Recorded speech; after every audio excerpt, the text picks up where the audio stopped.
Hoje, vamos tomar um tempo para estudarmos juntos a palavra de Deus com o sermão intitulado Jonas e Josué. O que Jonas e Josué têm em comum? Se há uma palavra-chave comum que Jonas e Josué têm, é coragem. Jonas era corajoso, mas uma vez ele perdeu a sua coragem, abandonou covardemente a missão que Deus lhe deu e tentou fugir de Deus. E quanto a Josué? No processo de conquistar Canaã, o que Deus enfatizou mais a Josué? Deus sempre disse a Josué: "Sê corajoso." Já que a coragem é o fator essencial para entrarmos no reino dos céus, que é descrito como a Canaã celestial, Deus repetidamente diz: "Sê corajoso." Vamos tomar esse tempo para gravar a palavra de Deus de todo o coração, lembrando que não é diferente na pregação do Evangelho. Vamos ver Jonas e Josué. Jonas tinha um coração tímido, mas depois se tornou corajoso. E Josué é a epítome da coragem dada por Deus. Vamos ver a obra milagrosa que foi realizada com coragem. Vamos ver o livro de Josué, capítulo 1, versículo 2. Capítulo 1, versículo 2. Moisés, meu servo, é morto. Dispõe-te, agora, passa este Jordão, tu e todo este povo, a terra que eu dou aos filhos de Israel. Todo lugar que pisar a planta do vosso pé, vô-lo tenho dado, como eu prometi a Moisés. Desde o deserto e o Líbano até ao grande rio, o rio Eufrates, toda a terra dos heteus e até ao mar grande para o poente do sol será o vosso limite. Ninguém te poderá resistir. Ou seja, ir contra você, todos os dias da tua vida. Como fui com Moisés, assim serei contigo, não te deixarei, nem te desampararei. Ser forte, o que Deus disse para ele ser? Corajoso. Isso é o que Deus tem enfatizado. Com Canaã manando leite e mel diante de seus olhos, Deus constantemente enfatizava a Josué: "Ser forte e corajoso."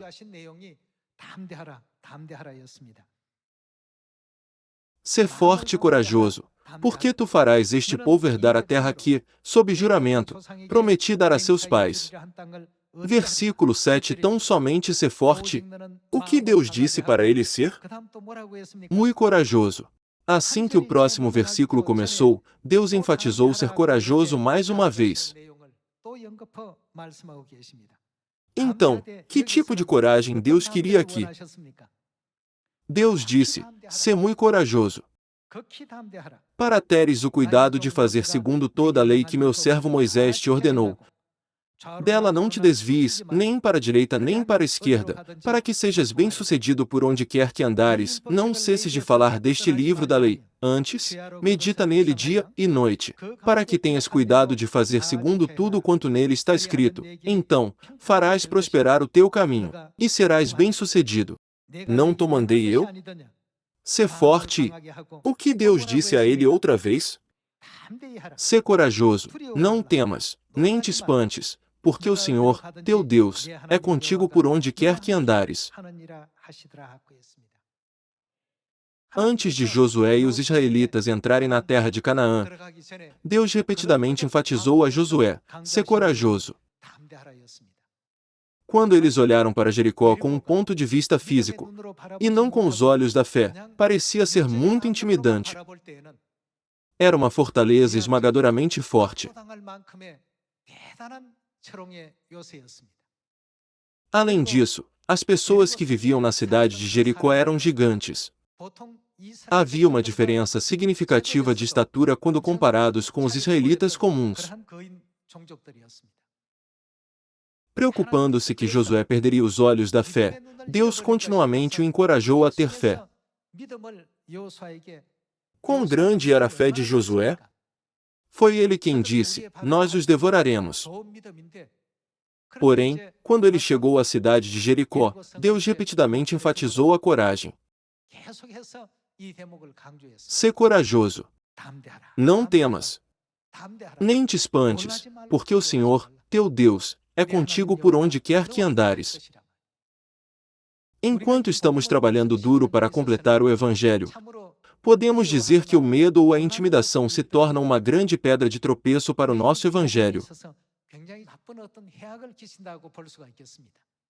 Em outras palavras, a menos que transformemos nossos olhos físicos nos olhos da fé, não podemos participar da obra do Evangelho que o próprio Deus realiza nos últimos dias, não é?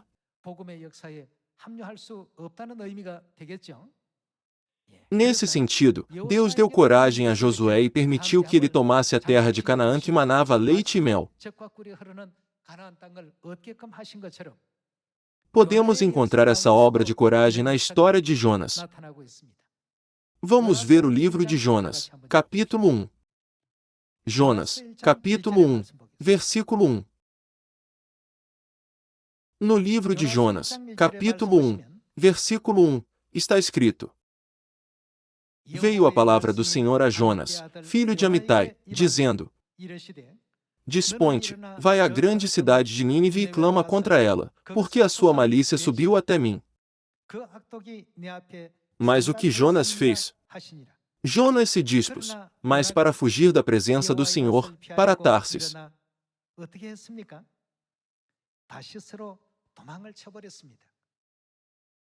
Vamos pensar sobre o que Jonas sentiu. Nínive era a capital da Síria. A Assíria era inimiga de Israel. Além disso, eles praticavam diferentes religiões. Eles adoravam deuses estranhos, enquanto os israelitas acreditavam e adoravam o Senhor, seu Deus. Porém, Deus disse para Jonas ir para a cidade de Nínive. O que Deus disse a ele para proclamar? Nínive será subvertida em 40 dias. Em outras palavras, Deus disse a ele para ir e proclamar: vocês serão destruídos em breve. Essa missão foi muito difícil para Jonas realizar.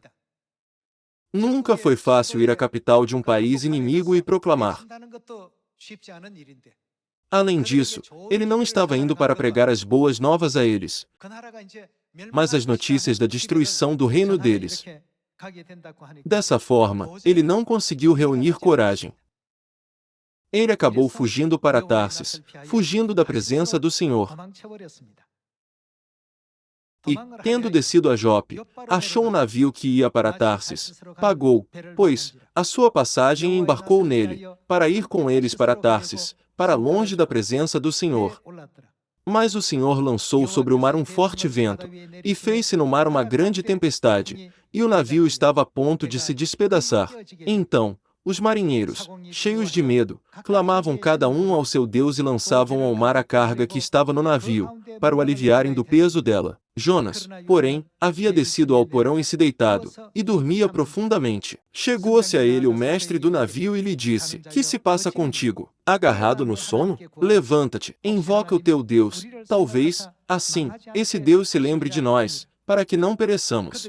E diziam uns aos outros: Vinde, e lancemos sortes, para que saibamos por causa de quem nos sobreveio este mal. E lançaram sortes, e a sorte caiu sobre Jonas. Como resultado, Jonas foi jogado ao mar. Depois de ficar 3 dias e 3 noites na barriga de um peixe, Jonas orou sinceramente a Deus e pôde sair de lá.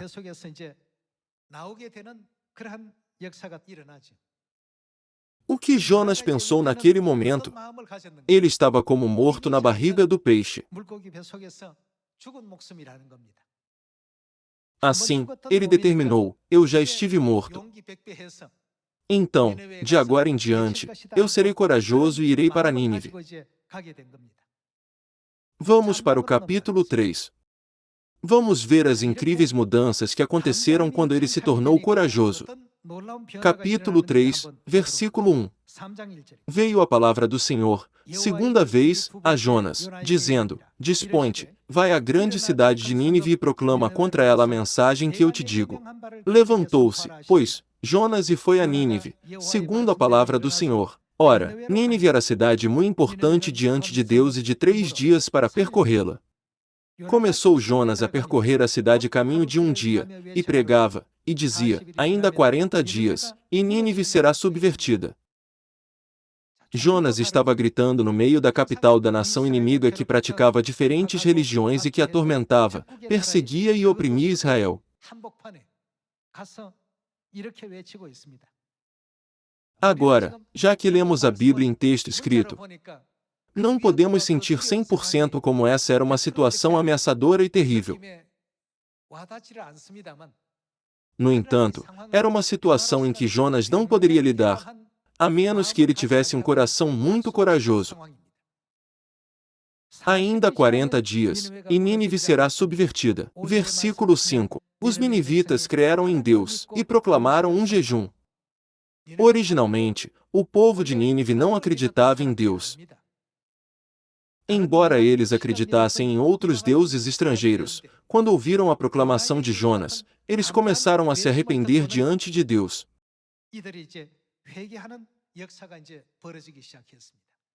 Irmãos e irmãs, há uma razão para Deus continuar nos dizendo para sermos corajosos e valentes. Aqui, não foi a palavra de Jonas que fez os ninivitas terem medo e se arrependerem de seus pecados. Por causa da providência e do poder de Deus que enviou Jonas, eles proclamaram um jejum e ouviram as palavras de Jonas.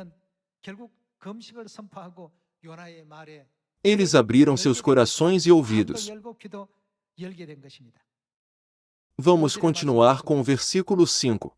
Os ninivitas creram em Deus, e proclamaram um jejum, e vestiram-se de panos de saco, desde o maior até o menor. Chegou esta notícia ao rei de Nínive. Ele levantou-se do seu trono, tirou de si as vestes reais, cobriu-se de pano de saco e assentou-se sobre cinza. E fez-se proclamar e divulgar em Nínive, por mandado do rei e seus grandes, nem homens, nem animais, nem bois, nem ovelhas provem coisa alguma, nem os levem ao pasto, nem bebam água, mas sejam cobertos de pano de saco, tanto os homens como os animais. Se cobrir de pano de saco não contém o significado de arrependimento? Mas sejam cobertos de pano de saco, tanto os homens como os animais.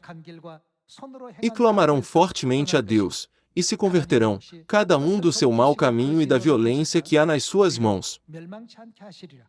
Quem sabe se voltará a Deus, e se arrependerá, e se apartará do furor da sua ira, de sorte que não pereçamos.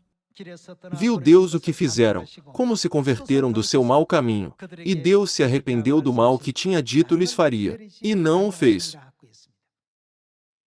Por favor, pensem sobre isso.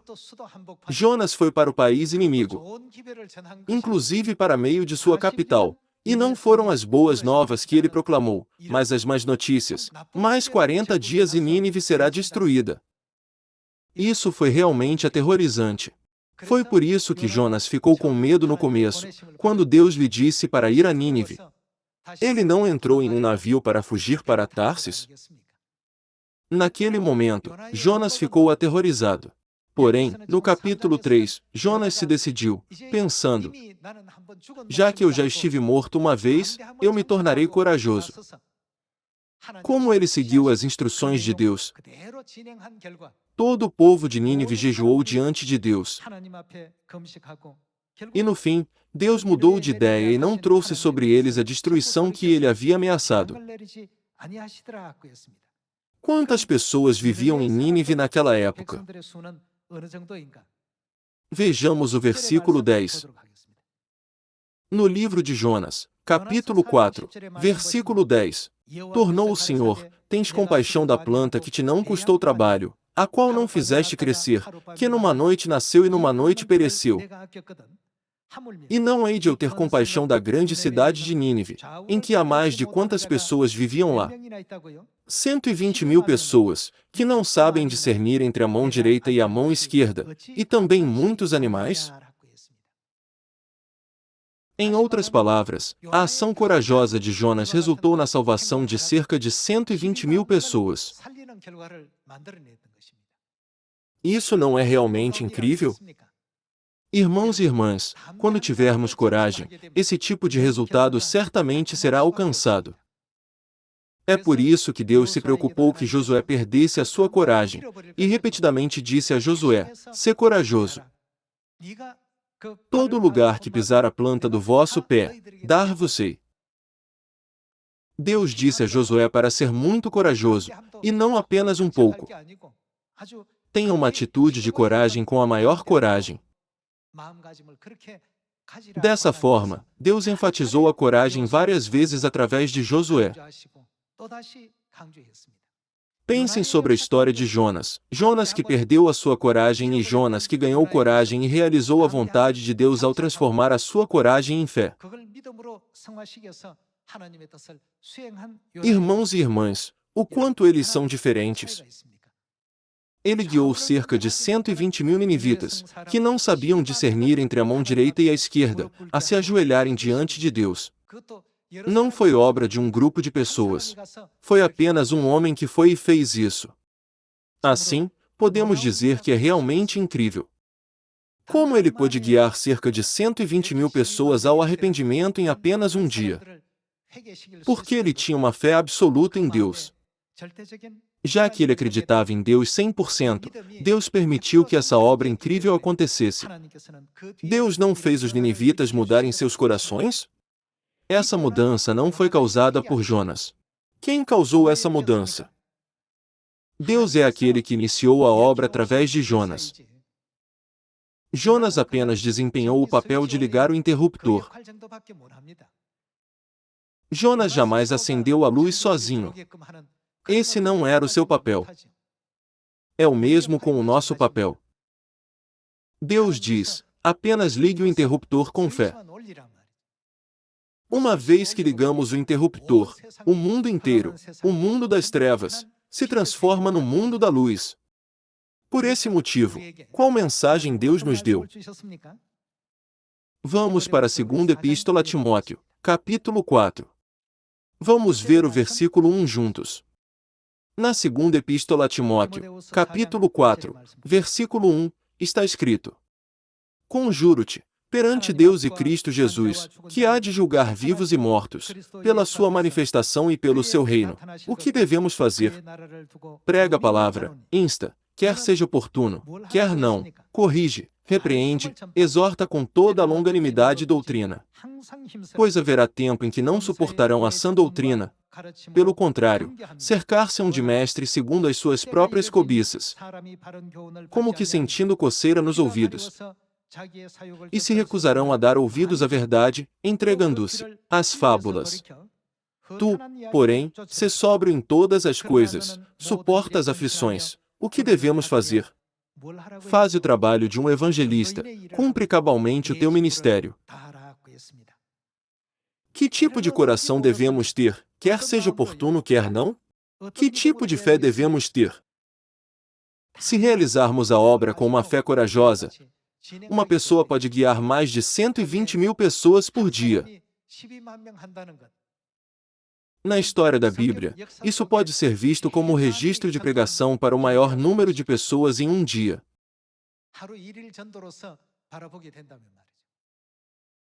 De acordo com o livro de Atos capítulo 2, houve um homem que ganhou 3.000 frutos em um dia. O homem era Pedro. Ele guiou 3.000 pessoas ao arrependimento. Além disso, havia 5.000 frutos na igreja primitiva. Como o fogo do evangelho da igreja primitiva continuou se espalhando, os santos ficaram cheios do poder do Espírito Santo e guiaram 3.000 e 5.000 pessoas. Porém, o que Jonas fez é o maior registro na Bíblia. Ele guiou mais de 120.000 pessoas ao arrependimento. Então, como Jonas era no começo, ele ficou com medo e fugiu. Porém, depois de mudar sua mentalidade e a direção de sua fé, Deus não deu a ele a força para guiar 120.000 pessoas ao arrependimento? Então, o que as coisas que aconteceram no passado se tornaram para nós? Tudo foi escrito para nos ensinar. Elas servem como um espelho e uma sombra. Então, uma situação similar pode acontecer conosco. Não há lei contra isso. Já que tudo o que está escrito na Bíblia foi realizado por Deus, isso também pode acontecer com todos nós, é algo que todos nós podemos alcançar. O que Deus pediu que Josué tivesse para que fosse dado aos israelitas a terra de Canaã completamente? Ele pediu coragem. Seja muito corajoso. Não temas, porque eu estarei contigo. Não desanime, pois eu sou o seu Deus. Eu te ajudarei até o fim. Irmãos e irmãs, Deus sempre nos ajuda com o evangelho que estamos realizando agora. Mesmo que a pessoa à nossa frente seja como um homem de Jericó que é muito maior do que nós em estatura, Deus nos diz para sermos corajosos. Seja muito corajoso. Eu te ajudarei. Vamos ver os ensinamentos no livro de Isaías, capítulo 41, versículo 10. No capítulo 41, versículo 10, Deus diz: Não temas, porque eu sou contigo. Não te assombres, porque eu sou o teu Deus, eu te fortaleço, e te ajudo, e te sustento com a minha destra fiel. Deus nos ajudará. Deus diz: Não temas, porque eu sou contigo. Não te assombres, porque eu sou o teu Deus. Deus diz: Eu segurarei a sua mão firmemente com a minha mão. Eu sempre andarei com você, não importa o quanto esteja escuro à noite. Eu sempre te ajudarei, não importa quão desesperadora seja a situação diante de você. Já que Deus diz que Ele sempre nos ajudará, não devemos ser tentados pelo medo, querendo fugir da nossa missão, assim como Jonas fez no começo. Não devemos cair em tal tentação. Satanás não fica parado quando estamos tentando salvar o mundo. Ele não abre o caminho facilmente. Porém, Deus considera Satanás como se ele não fosse nada, como um pedaço de palha na fornalha ardente. Deus diz: Mesmo que vocês procurem seus inimigos, vocês não os encontrarão. Deus não prometeu que Ele nos ajudará para que toda essa obra seja completamente cumprida? Vejamos o versículo 13. Porque eu, o Senhor, teu Deus, te tomo pela tua mão direita e te digo: O que Deus diz? Não temas, que eu te ajudo. Deus constantemente diz que Ele nos ajudará. Se perdermos a fé de que Deus nos ajudará, tudo ficará aterrorizante e assustador. Se perdermos a fé, o mundo inteiro parecerá nosso inimigo. Quando o exército sírio veio para atacar a cidade, o servo de Eliseu viu apenas seus inimigos. Ele estava com medo porque não podia ver nenhum dos seus aliados, mas apenas seus inimigos. Dessa forma, ele não sabia o que fazer. Naquele momento, Eliseu orou a Deus e disse: Deus, por favor, abra seus olhos e mostre a ele que aqueles que estão conosco são mais numerosos do que aqueles que estão com nossos inimigos. Quando seus olhos espirituais foram abertos, ele viu dezenas de milhares de anjos no céu ao redor da cidade. Quando ele viu que eles estavam sendo guardados e protegidos, ele finalmente começou a se sentir mais calmo. Irmãos e irmãs, Deus diz: Eu te ajudarei. Não devemos ter uma fé mais firme na onipotência de Deus? Deixando de lado todo o nosso medo que pode surgir enquanto realizamos o Evangelho, vamos pregar diligentemente e fervorosamente, assim como Deus nos ordenou pregar o Evangelho em Samaria e até aos confins da terra. Eu espero que todos nós possamos realizar a obra do Evangelho com determinação, fé e resolução para encontrar todos os nossos irmãos e irmãs perdidos. Vamos continuar com o versículo 14. Versículo 14. Não temas, ó vermezinho de Jacó, povozinho de Israel. O que Deus diz? Eu te ajudo, diz o Senhor, e o teu Redentor é o Santo de Israel. Vejamos o versículo 15. Eis que farei de ti um trilho cortante novo, armado de lâminas duplas, os montes trilharás, e moerás, e os outeiros reduzirás a palha. Tu os padejarás, e o vento os levará, e redemoinho os espalhará. E o que você fará? Tu te alegrarás no Senhor e te gloriarás no Santo de Israel. Nosso Deus nos ajudou com isso. Nosso Deus é supremo. Ele é o melhor. Irmãos e irmãs, os profetas devem sempre ter esse tipo de mentalidade. Ao se livrar do medo, Deus deu Canaã aos israelitas, e ao remover o medo, Ele permitiu que Jonas salvasse mais de 120.000 ninivitas. Se uma pessoa prega para 120.000 pessoas, quantos profetas precisamos para terminar de pregar? Para 8 bilhões de pessoas? Se calcularmos o número de profetas, Deus está preparando mais do que o suficiente para nós. Deus pode até operar a obra para ser concluída sem que todos nós participemos. É por isso que Deus nos diz: não tenha medo. Não tema, mas pregue esse evangelho diligentemente. Onde quer que a palavra de Deus seja pregada, o mundo das trevas muda para o mundo da luz. Vocês devem crer nisso e sempre ter isso em mente. Pela bênção de Deus, eu espero que todos nós sejamos os profetas que graciosamente pregam as preciosas notícias do Evangelho que chocarão o mundo inteiro. Devemos ser como Jonas. Mas que tipo de Jonas devemos ser? Não devemos ser como Jonas que fugiu, mas como Jonas que pregou com coragem. Já que recebemos a mesma missão que Josué, devemos herdar a Canaã espiritual. Deus enfatiza que para cumprir a nossa missão, precisamos ser corajosos.